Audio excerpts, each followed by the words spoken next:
वाहिगुरू जी का खालसा वाहिगुरू जी की फतेह। हाँ जी स्टूडेंट्स, अज असी रिवर्सिबल तो इरिवर्सिबल प्रोसैस तो अगे शुरू करांगे। सो बेटा सब तो पहला तो दो मैथड्स है एनर्जी एक्सचेंज करन दी। First one is heat and second one is work. Heat की है? हीट एक्चुअल च की है? Energy exchange between system and surroundings.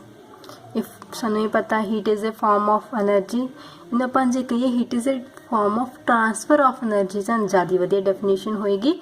Energy कदों ट्रांसफर होनी आ हीट दी फॉर्म च, जदों when there is temperature difference. तुसीं सिंपली देखदे हो चाह बनाई है, ठीक है, उन्होंने रख दो एक इदा सिंपल एटमोसफेयर दे विच या रूम दे विच, की होएगा थोड़ी देर बाद वो ठंडी हो जाएगी और हौली हौली वो रूम टैंपरेचर जिन्ना टैंपरेचर एक्वायर कर लेगी। होया कि एक्चुअली कि हीट जिहड़ी है वो चाह वाले सिस्टम तो ट्रांसफर हो गई सराउंडिंग्स दे विच, रूम दे विच, ठीक है। सिंबल बेटा हीट दा की है क्यू, ठीक है। यूनिट की है जाउल और कॉमन यूनिट जिहड़ा हीट दा that is calorie.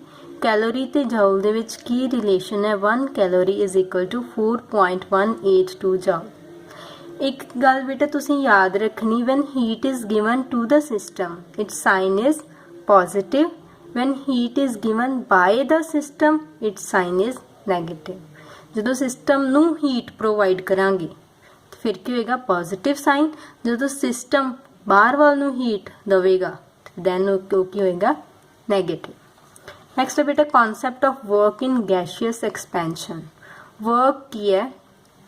It is a mechanical way of transfer of energy, ठीक है। वर्क की हुंदा सी जो असी पढ़ते हैं इस छोटिया क्लासेस के फोर्स मल्टीप्लाई डिसप्लेसमेंट। जो इलैक्ट्रिकल वर्क की गल करिए चार्ज मल्टीप्लाई पोटेंशियल डिफरेंस, ठीक है। इत्थे असी मैकेनिकल वर्क की गल करांगे थर्मोडायनामिक्स दे विच विच is equal to minus P external into delta V, where P external मतलब एक्सटर्नल प्रैशर, डेल्टा वी मतलब चेंज इन वॉल्यूम, ठीक है। सो इन्हें तुसी वर्क डन कह सकते हो थर्मोडायनामिक्स दे विच।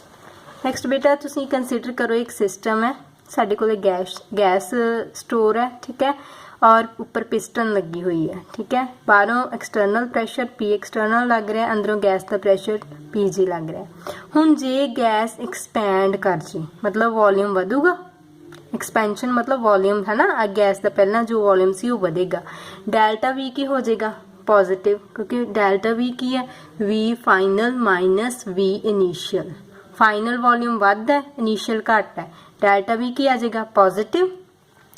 तो ए पॉजिटिव हो गया तो बाहर माइनस लग गया, वर्क डन की आएगा negative. It means work is done by the gas. जो work done by the gas होवे, जो गैस एक्सपैंड करे तो वर्क डन का साइन की आता है नैगेटिव, ठीक है। कंप्रैशन दे विच बेटा इस तो उलट हुंदा। If gas is compressed delta V की है नैगेटिव, क्योंकि फाइनल वॉल्यूम घट जाएगा इनिशियल नालों, तो फाइनल घट है इनिशियल ज़्यादा है। जो फाइनल माइनस इनिशियल करांगे तो साइन वड्डी रकम का इनिशियल ज़्यादा है, ठीक है, तो वो साडे कोल क्या आएगा डेल्टा वी नैगेटिव। तो वर्क डन की हो जाएगा? ऑलरेडी नैगेटिव लगा हुआ है पी एक्सटर्नल के अगे, नैगेटिव नैगेटिव पॉजिटिव होएगा तो work is done on the gas. So दो चीज़ां याद रखनिया, एक्सपेंशन विच डेल्टा वी पॉजिटिव हुंदा तो वर्क डन नैगेटिव, कंप्रैशन विच डेल्टा वी नैगेटिव हुंदा तो वर्क डन पॉजिटिव।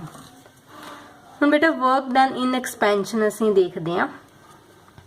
ये गैस है साडे कोल, ठीक है, पी एक्सटर्नल लग रहा है, एक्सपेंशन होने तो बाद इन्ना क डिस्टेंस जिहड़ा डिसप्लेसमेंट हुई है गैस की, ठीक है, एक्सपैंड हुई है गैस और इन्ना क मूव की है, डिसप्लेसमेंट इन्नी क हुई है। वर्क डन के अंदर फोर्स मल्टीप्लाई डिसप्लेसमेंट, फोर्स की होंगी प्रैशर मल्टीप्लाई बाय एरिया, ठीक है। डिसप्लेसमेंट डेल्टा एक्स हुई है समझो, तो area multiply by length, area की होंगे लेंथ मल्टीप्लाई ब्रैथ, तो उन्होंने फिर हाइट ना जे आप मल्टीप्लाई कर दिए length multiply breadth multiply height, वो की बन जाता साडे कोल वॉल्यूम, डेल्टा वी लिख लिया। हुण पी की जगह असीं की लिख रहे हैं minus P external into delta we. Minus क्यों लगा रहे हैं? क्योंकि फोर्स ते डिसप्लेसमेंट अपोजिट डायरैक्शन च लग रही है, फोर्स इधर नूं लग रही है, ठीक है, तो डिसप्लेसमेंट इधर नूं हो रही है। उल्ट होएगा ना, जे फोर्स उपरों थल्ले नूं लगेगी डिसप्लेसमेंट उल्ट डायरैक्शन च होएगी। So that's why force multiply by displacement, ठीक है। नेक्स्ट है gas expands by 0.5 litre against an external pressure of 1 atmosphere, calculate the work done. हाँ जी, वर्क डन क्या आएगा, minus P external delta V, P external 1 minus अगे लाता 1 atmosphere, delta V 0.5 litre.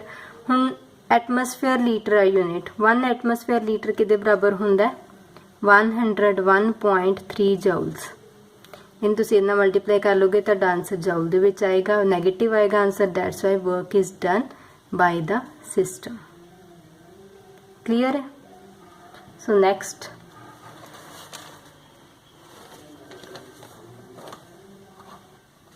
देखो बेटा ग्राफ दिता होया है ना, ये वाला ग्राफ दिता है, इहदी आपां बाद च गल करदे हां।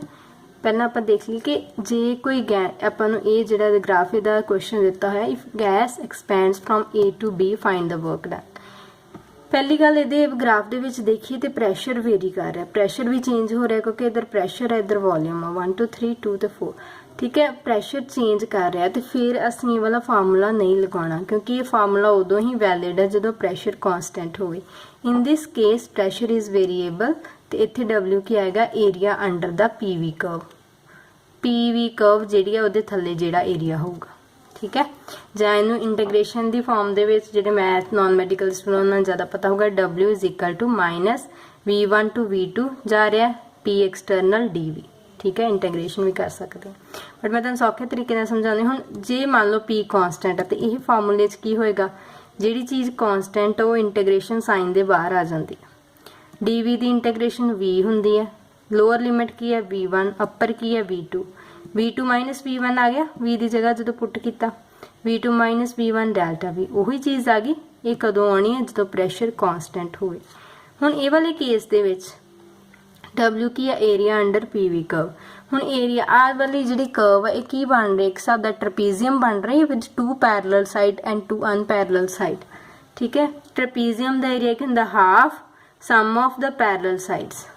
इहदी कितनी हाइट है 2, इहदी कितनी हाइट है 4, 2 + 4 multiply by distance between these 2 parallel side, 3 - 1 कितना आ गया 2, 2 डिस्टेंस है, ये कितना आ गया 6 एटमोसफेयर लीटर, ठीक है। मतलब तुसी एक ये चीज़ याद रखनी है कि जो इस तरह प्रैशर वेरी करे तो आप वर्क डन किद्दां करते हैं, area under the PV curve. और दूसरी चीज़ है बेटा work done in a cyclic process, J cyclic होवे प्रोसैस तो उहदा वर्क डन किदे बराबर हुंदा, एरिया ऑफ साइकिल, ठीक है।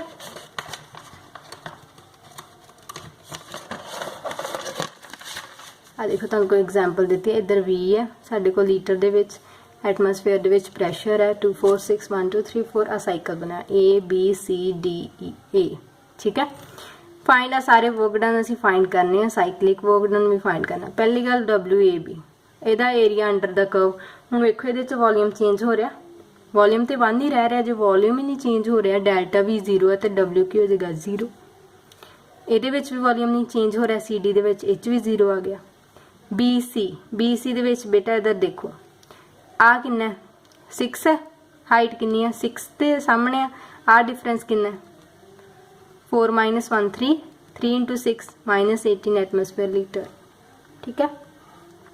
साइन नैगेटिव आएगा क्योंकि V वॉल्यूम ये वध रहा, इधर नूं जा रहा है ना वॉल्यूम वध रहा, सो ये अंडर जिहड़ा area that is work done. DA ये वॉल्यूम घट रहा, कंप्रैशन है, W का साइन पॉजिटिव आएगा, 3 आ डिफरेंस आ, हाइट कितनी है आ कितनी है, एरिया आही आए ना ये अंदर, ठीक है। तो आ कितनी हाइट 2, आ कितनी है लेंथ कितनी है 3 × 2 6 एटमोसफेयर लीटर। तो पूरे साइकिल का की आ जाऊगा सारा टोटल कर लो, -18 + 6 -12 एटमोसफेयर लीटर। इन्हें तुसी फिर जूल च कन्वर्ट कर सकते, ठीक है।